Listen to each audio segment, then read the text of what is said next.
Oo, anak sa Diyos. Usbon na to ha, dungan ta ako anak sa Dios. Oo, anak sa Diyos. Ang akong kinabuhi iya lamang ni Kristo. Iya lamang ni Kristo. Si Kristo alang kanako, Si Kristo ang alam kanako. walay labot ang yawa nako. Walay labot ang mga. Kaysa makausapa maayong gabi sa tanan nga niya o sa mga naga-subscribes ka nato sa YouTube. Maayong gabi kanatong tanan og ang Dios magpanalangin kaninyo kung asa man mong dapita, saan man kayong dako sa Pilipinas o sa buong mundo, saan man kayo naroroon at nakaantabay. May the Lord bless you and keep you. O sa tanang member sa Ladder to Heaven virtual worship, maayong gabi kanatong tanan. Atong ablihan ang atong Biblia. Buksan natin ang ating mga Biblia sa Psalms 119 verses 1 and 2. Psalms 119 verses 1 and 2. Okay. Kita niyo na?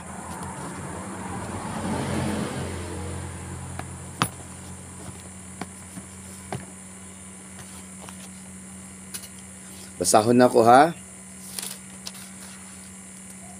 Bulahan kadtong putli og kasing-kasing, bulahan kadtong putli og kinabuhi og nagmatinumanon sa balaod sa Ginoo. Bulahan sila nga nagtuman siyang mga sugo og sa kinasing-kasing nagsugot kaniya. Nga atong isgutan karon gabi una ang the elements of harmony. The elements of harmony. Ang mga elemento na kailangan sa isang ano ba sa Bisaya ang harmony, kaangayan. Okay? The elements of harmony. Kung magisgot ta og harmony, usa siya ka sitwasyon sa kinabuhi sa tao nga hanay, plastar, walay gubot. Okay. Unsa to? Kung magisgot tag harmony, usa kini ka sitwasyon sa kinabuhi sa tao nga hanay, plastar, ug walay gubot. Yan po ang sitwasyon ng buhay ng tao pagka sinasabi harmony, walang gulo. Okay? Hapsay, walang gulo. Walay gubot. Order, that is called harmony. So dinhi ginatagaan sa Ginoo emphasis kung papaano magkakaroon ng harmony ang buhay ng tao. Kung papaano ang buhay ng tao ay magkakaroon ng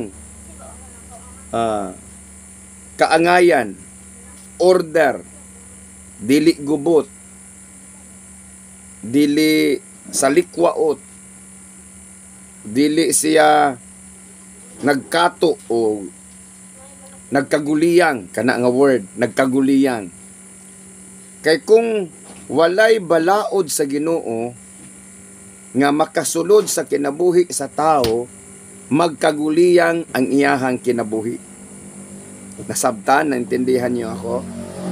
Magkakaroon ng kaguluhan ang kanyang buhay pag wala po ang batas ng Panginoon. So itong batas ng Panginoon ang nagbibigay, ito ang elemento kung papaano magkakaroon ng kaayusan, harmony, ang buhay ng tao. Maaring mag-research,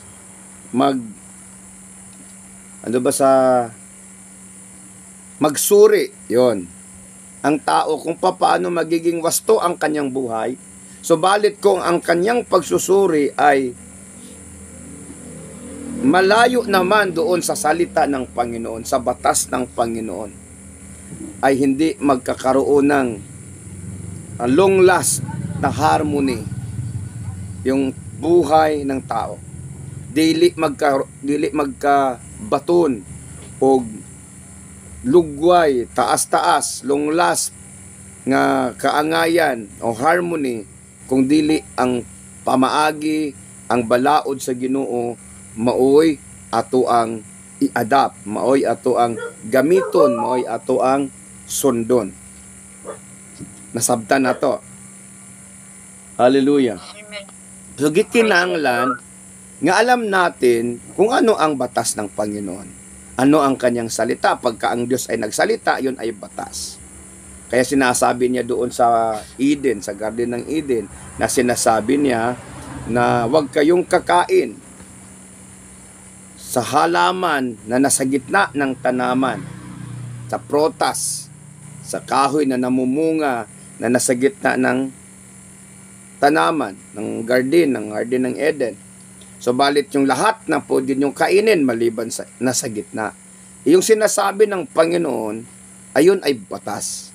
Pagka ang Panginoon ay nagsasabi, yan po ay batas, at pagka sinusunod ng tao, magkakaroon ng kaayusan ang buhay ng tao. Kaya nagkaroon ng kapighatian ang buhay natin ngayon sapagkat tumaliwas po doon sa original na sinasabi ng Panginoon yung nauna sa atin na sina Adan at saka si Eva. Kaya nagkakaroon po ng ganitong gulo at kapighatian ng nararanasan ng tao sapagkat nagiging suwail, nagiging rebellious yung nauna sa atin. At pagka tayo din po ay nagiging rebellious, ang sumusunod po na generations natin ay magiging rebellious din. So, kailangan po natin ang salita ng Panginoon, kailangan po natin ang kanyang batas upang magkakaroon ng harmony ang ating pamumuhay, ang ating tahanan. Kahit na po sa isang bahay, kunyari sa usa ka balay, sa balay nila Dingdong ug ni Rachel. Kung walay pamalaod din nga kanang mga dulaan ninyo ha, ang mga bulingon, di ba, sa balay na ay butanganan sa bulingon, na ay butanganan sa nilabhan, na ay butanganan sa naugana, nabasa pa, di ba? So sa may manghitabo nga kanang bagong laba o kanang labhunon pa, o wala pa nasuot o ang nasuot ihalo nimo na tanan. Sa may manghitabo. Yeah? Example, diha sa kanang ang kabo sa CR maura po'y kabo dito sa imuhang kusina, di ba? Ang tawil sa kanang tawil sa lamisa, kanang trapo sa lamisa na tawil, maura po na tawil sa imong kamot kanang manrapo ka, di ba? Naba na harmony. So naagyon na balaod, lahi ang sa lamisa, lahi ang sa kamot, lahi pod ang sa naong. Di ba?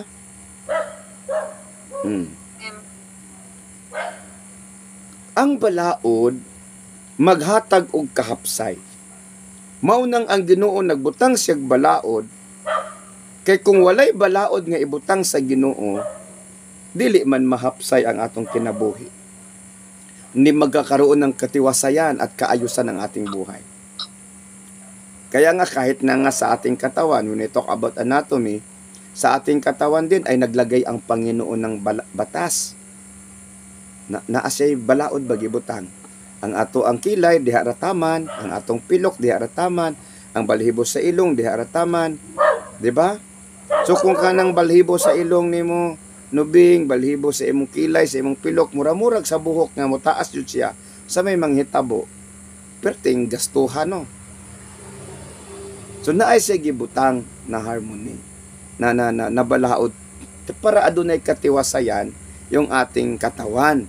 Ganun din naman sa ating pamumuhay. Naglagay po ang Panginoon ng batas. Kahit na nga sa kanyang creations, diba? Kung tanaw nimo, ang adlaw, dili sila pwede magdungan sa bulan o sidlak. Na yung mga panahon nga maabtan sa bulan, ang adlaw o ang adlaw ba, maabtan sa adlaw ang bulan, no dili pa nakasalop ang bulan, nanay adlaw ni siga na ang adlaw. Pero dili gyud na sila pwede magdungan. Ngano man kay naaman sila'y balaod. Dili pwede maklaro nimo ang bituon sa adlaw. Nganong dili man maklaro nato ang bituon sa adlaw? Ha? Anong dili man maklaro ang bituon sa adlaw ton? Hayag man. Okay, hayag man no. So dili nimon ma-appreciate man. So mo nang makit-an jud nato ng bituon sa gabi eh. Gibutangan sa Ginoong Dios kana og mga balaod para ana ay kahapsayan, ana ay katiwasayan ang kanyang mga nilikha. So God's ordinance is so important sa tao. Ang God's ordinance is so important. Ngano man, it will protect us. Kung walay balaod ang Dios, 'di ba? Kung walay balaod ang Ginoo, mamatay man ta. Example ha. Tanang sapa padulong sa dagat. Kung dili na sa Ginoo butangag balaod nga kanang dagat di gyud siya muawas, bisan pagtanang sapa padulong sa dagat, kung walay balaod ang Ginoo nga gibutang, nga matud pa niya diha ra gyud taman ang imong balod, unsa may manghitabo sa atoa? Malunod ta dili. Malunod, malumos ta. Pila nakabuok sapa magtapok padulong sa dagat ang iyang agas. The law of the Lord protect us. Munang sa atoa pod, when we talk about the spiritual aspects, ang balaod sa Ginoo magprotektar sa atoa diha sa pagpakasala. Nagbutang ang Ginoong limit. Unsaray dapat nimong buhaton, unsaray pwede nimong buhaton. Kay kung buhaton nimo ang tanan niya gusto nimo, kung walay balaod sa Dios sa kinabuhi sa tao, malaglag ang tao. Nakasabot? Hallelujah. So kaning balaod sa Ginoo mao ni siya elemento nga maghatag og kaangayan, kahapsayan og harmony. Pero dili ang tao ganahan ani kay maghimo-himo man siya giyahang kaugalingong pamaagi. Naa naman gibutang sa Ginoo ang balaod nga dapat natong subayon para makabatuntag kahapsay og kaangayan. Mo bitaw nga walay kawatan kung ang tanang tao mosunod sa Ginoo. Walay patay, walay kaguliyang, walay kagubot, walay hakog kung ang tanang tao mosunod sa unsay pamaagi sa Ginoo. That's the law of the Lord. The law of God, the ordinance of the Lord protect us. Number 2, the ordinance of the Lord guide us. Inana siya ba kaimportante nga elemento. Ganyan kaimportante ang batas, ang ordinansa ng Panginoon na nagproprotektar sa atin. At number 2, ang batas ng Panginoon ay nagga-guide sa atin. Ang balaod sa Ginoo mo ay mugiya sa atua unsay angay natong buhaton. Example ha, sa usa ka nasod, di ba? Kung walay balaod sa ang basura asa pamutang, say manghitabo inana. So ang balaod mo guide sa atua unsay angay natong buhaton sa atong kinabuhi. Ihatag niya sa ato ang guidelines, giyahan ta niya, i-lead ta niya. Ang balaod sa Ginoo mo na say tutor nato sa kinabuhi nga matarong. Yeah? It guides us to the righteous way of living. It protects us from demonic attacks, from eternal destructions. Ang batas ng Panginoon, ang salita ng Panginoon, ang ordinansa ng Panginoon. And number 2, it guides us. Giyahan ta sa Ginoo. Dili ta malaglag, dili ta mapariwara. Example ha, sa mga anak, no, kinig kayo Ira at sa Aubrey. Diba sa bahay may ordinance yung mga magulang. Anong oras uuwi? Diba? So pagka sinasabi ni Emily na uwi ka ng maaga, Ira, pagka sinabi uwi ka ng maaga, anong ibig sabihin yun, Ira?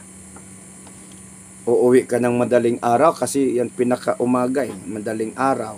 Uuwi ka ng hindi lalagpas ng hating gabi. Ano pala ang maaga sa inyo? Unsa man sayo sa ato? Ira.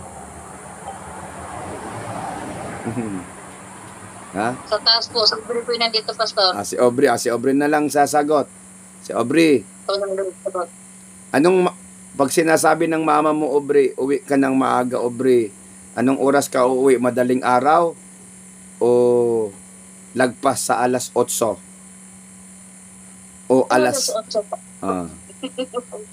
Di ba? So, madaling araw, yun ang pinaka maaga.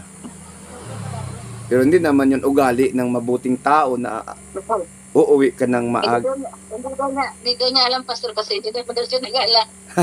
Praise the Lord. Wag mo nang talagang subukang gumala, ha? Okay. Yung pagka walang ordinance, kung kita mo isang bahay walang ordinansa, muuli ra ganahan. Di ba? Sa kumpanya, na ordinansa. Sa batas, mayroong ordinansa. Sa gobyerno, may ordinance. Because ordinance gives order. Ordinance gives order. That is why God gave His ordinance to us. Gihatagan ta niya og ordinansa ba? Tagaan ta niya pamaagi, pamalaod. Maunay mo guide sa atoa para mahimong tarong ang atong kinabuhi. Pag may una Ginoo, ayaw gyud na. Amen? Hallelujah. Okay, number 3, last. God's ordinance instructs us. Ang ordinansa sa Diyos nagtuturo sa atin sa wastong paraan ng pag-uugali at pamumuhay. Okay, it instructs us. The ordinance of God will instruct us to live according sa kanyang pamamaraan ng klasing pamumuhay na dapat nating isabuhay. Kung unsang pamaagi sa pagkinabuhi atong kinabuhion, na instructions ang Ginoo sa iyahang pamalaod, sa iyang pamaagi, sa iyang pulong. So kung ato na siyang tumanon, magkaroon ng harmony, magkaroon ng order, magkaroon ng katiwasayan ang ating buhay. So dili magkaguliyang ang atong kinabuhi. Nasabtan? So unsay angay natong buhaton? I-ignore nato ang ordinansa, ang balaod sa Ginoo, o atong ikling, ato ang gakson, atong sundon. Unsa man puy madawat nato kung atong sundon ang pamalaod sa Ginoo? Harmony. Unya diha sa harmony, makabaton ka og kanang panghuna-huna ba nga tarong, so ang imuhang kinabuhi productive. Kanang bitong gubot nga pamaagi, kanang gubot nga panimalay ba, di ka katarong og panghuna-huna og unsay angay nimong buhaton. Agree ba mo ana nga kung kaguliyang ang panimalay, gubot ang panimalay, sigirag away, sigirag lalis, siningkahay, huway gisunod nga balaod, matira ang matibay, mubuhat sumala siyang gusto. Dili ka kahuna-hunag tarong.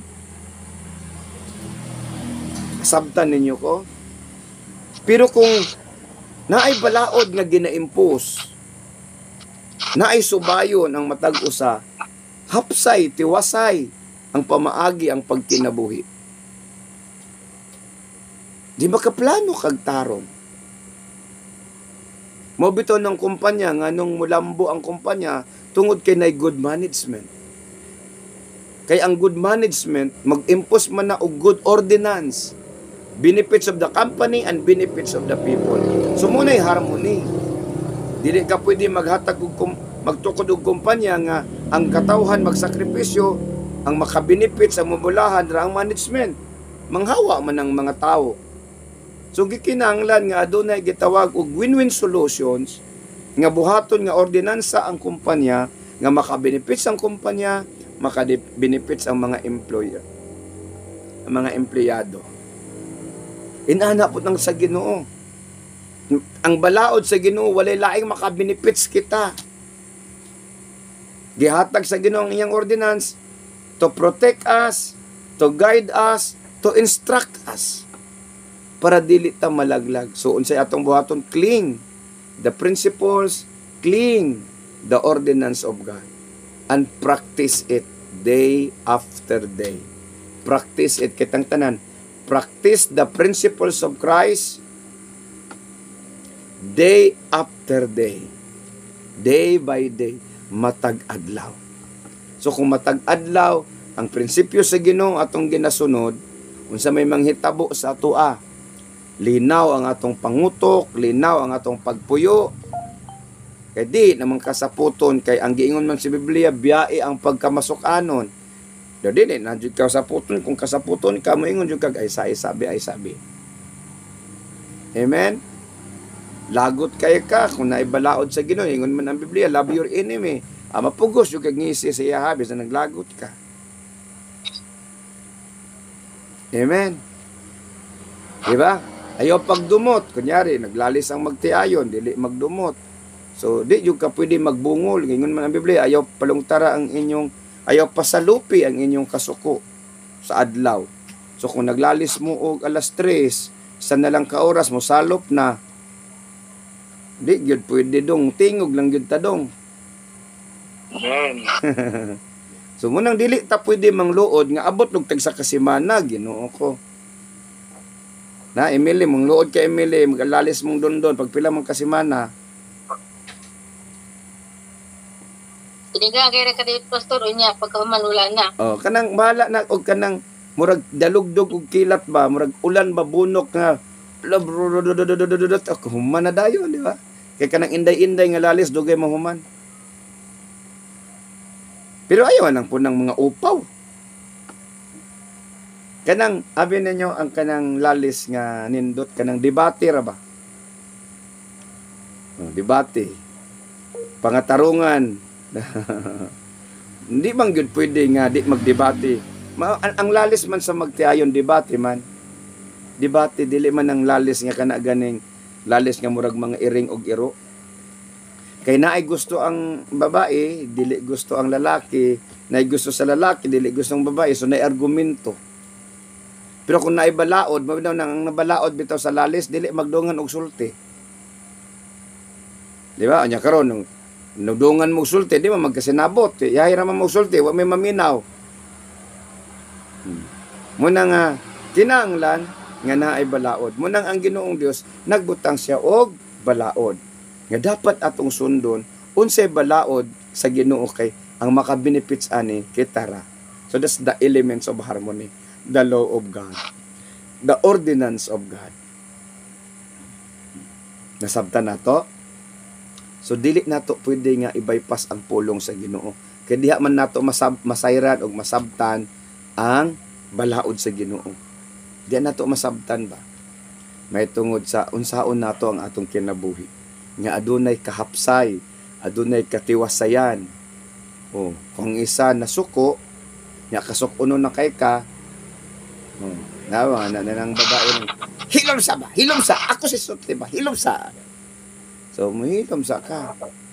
Nya paghuman na dayon nimo niyag istorya, may istorya ka. May na pud siya hilom. Wala dili na maoy balaod no. Pulihan na jud. So mao na nga dili magkadipayo ang usa ka panimalay, ang usa ka negosyo, ang usa ka simbahan, ang usa ka pamilya kung walay ordinansa. So ang Ginoo siya ang author sa tanang ordinansa sa katibukan sa kabuhatan. The universal ba? Creations of God. He gave the law. Nagbutang siyang adlaw, nagbutang siyang bulan, nag-iyahay sila og tuyok ang mga planeta. nagihay og tuyok, sumala siyang access. Kana ganing pagpakamatay ni Kristo sa cross, ordinance man to siya para mabayran ang atong sala. Without shedding of the blood, there is no remission of sin. Munang ingon siya, for God so loved the world that He gave His one and only begotten Son, that whosoever believe. So naay balaod. Mutuo ka. Dili pwede nga gipakamatyan na bitaw ko. Ba, maluwas na ko, gipakamatyan na gud ko. Mutuo sa ka, kundi ka mutuo, wa effect. Amen? Whosoever that believe will have eternal life.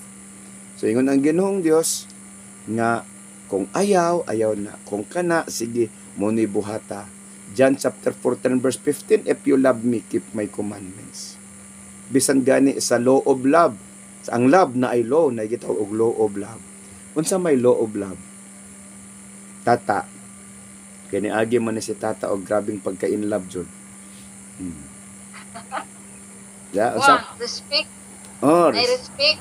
I sweet to bing no. respect na. Pag sinabtan ay. Diba?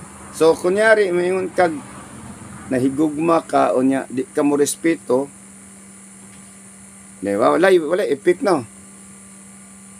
Effect. Muna nga, nahigugma ta sa Ginoo, o niya, di ta mo respeto sa Ginoo, why effect?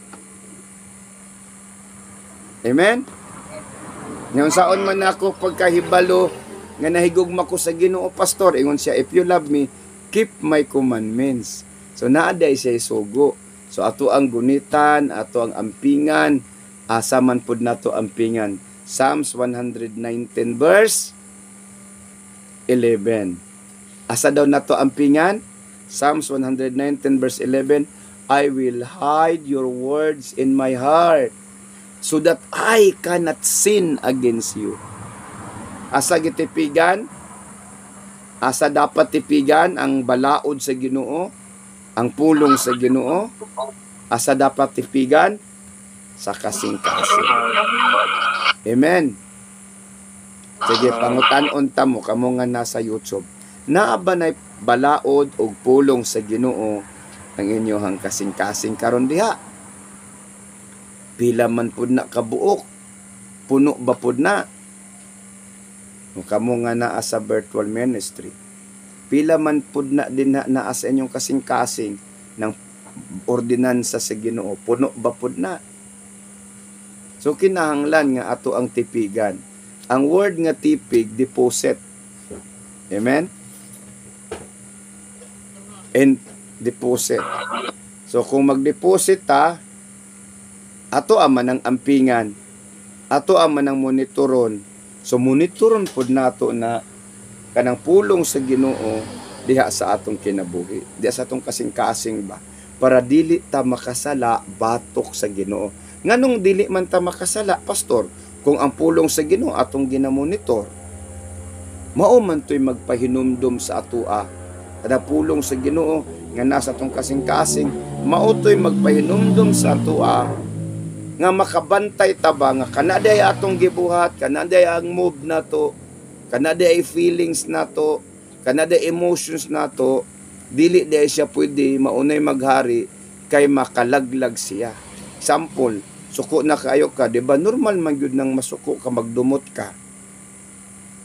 Nasuko gud ka, so magdumot, maglagot yun ka. Naningon man ang Ginoo nga ayaw pagdumot. So balaod to sa Ginoo nga ayong pagdumot. Pero ang imong emotion kay aligato man jud. So kung dili wala kay palaod sa Ginoo, so magkinabuhi jud ka sa pagdumot. Unya ningon ang Biblia, kung dili ta magmubiya sa pagdumot, malaglag ta. Kay dili man pud ta pasayloon sa Ginoo sa atong mga kasaypanan. So ang balaod sa Ginoo maghatag siya order. Maghatag siya og kaangayan, maghatag siya kahapsay. Mao nang maghatag sa atong protections, maghatag sa atong guidance, maghatag sa atong instructions. So basahon nato ang pulong sa Ginoo, i-aplikar nato sa atong kinabuhi kanus aman pod adlaw-adlaw. Dali ra ba na siya, pastor? Dugay. Sayon ra ba na siya, pastor? Lisod. Pero gikinahanglan buhaton para adunay kahapsayan, ang atong kinabuhi. Amen. Amen. So naabatay na sabtan. Okay. Kamu nga nasa YouTube, kung karon pa mo naka-ablian ng inyong cellphone, karon pa mo nakakita nini nga video, kindly subscribe this channel, post the notification button, o nya i-share ni nga video ngadto sa imong mga loved ones para daghan pa pod ang makaila, makadungog, makasabot nga gikinahanglan diay nila ang pulong sa Ginoo para makabaton og kahapsayan ang ilang kinabuhi. I hope nga natin nasabtan karong gabi. Let us pray. Ginoong Dios nga labing gamhanan, salamat Ginoo sa kinabuhi sa matag usa nga niya karon mga kaigsuonan sa virtual nga nag-aapil. Lord, you know them, and I release your blessing be upon them in the name of Jesus Christ. And I speak blessing, O God, upon every one of them, Lord. Silang tanan nga nag-aapil Ginoo, O God, kung aduna man sila mga problema sa kinabuhi, I declare, Lord God, imong sulbaron. Kung aduna may balatian, imo silang ayuhon. Kung gibati man sila kalayo kaluya, imo silang dasigon, Lord. In Jesus' name. I-bless nimo ang Ladder to Heaven ministry. I-bless nimo ang Ladder to Heaven virtual ministry. Katong wala maka-appeal, touch them, Lord God. Touch them and touch them, Lord. Encourage them, O God, in the name of Jesus Christ.